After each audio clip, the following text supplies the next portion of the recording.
Bismillahirrahmanirrahim. Assalamualaikum warahmatullahi wabarakatuh. Nama saya Muhammad Hidayat Nursin, Stambuk F221-18051. Baik, saya akan mempresentasikan perkembangan arsitektur fungsionalisme atau kubisme. Pengertian arsitektur fungsionalisme. Arsitektur fungsionalisme adalah arsitektur yang menerapkan pola dan konsep keindahan yang timbul semata-mata oleh adanya fungsi dari elemen-elemen bangunan.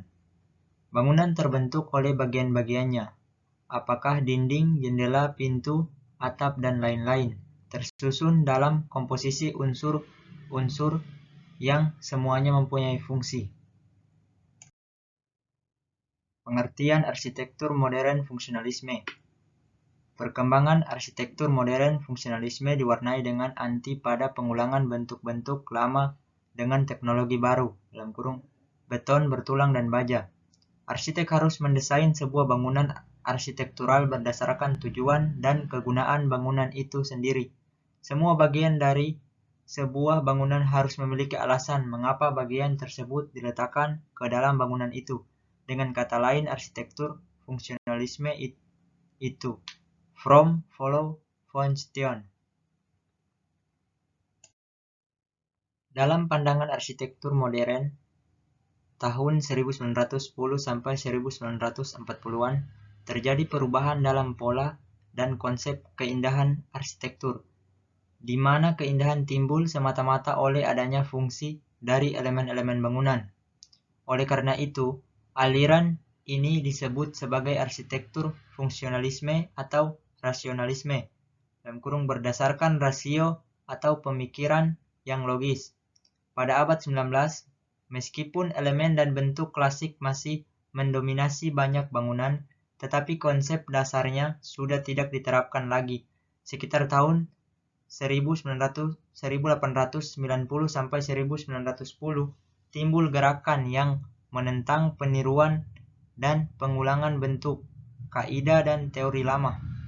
Teori-teori fungsionalisme dalam arsitektur terus dimasyarakatkan dan meninggalkan hiasan-hiasan dan ornamen dalam bentuk lama. Ciri-ciri arsitektur fungsionalisme.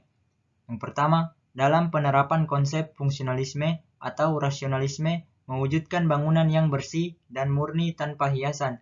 Sederhana merupakan komposisi bidang, kotak, balok, dan kubus. Yang kedua, memandang bahwa seluruhnya merupakan kesatuan bentuk sehingga disebut arsitektur kubis. Yang ketiga, aliran ini menekankan pada dimensi waktu dalam bangunan, diwujudkan dengan menyatunya ruang luar dalam oleh jendela-jendela lebar, jarak antara kolom yang relatif lebar, saling berhubungan secara berkesinambungan. Tokoh, arsitek, dan karya arsitektur modern fungsionalisme. Berikut ini adalah beberapa deretan contoh karya arsitektur modern fungsional oleh beberapa arsitek ternama yang menginspirasi perkembangan arsitektur fungsional hingga saat ini. Yang pertama, Alvar Aalto, bangunan Finlandia Hall. Yang kedua, Le Corbusier, bangunan Villa Savoy. Baik, terima kasih.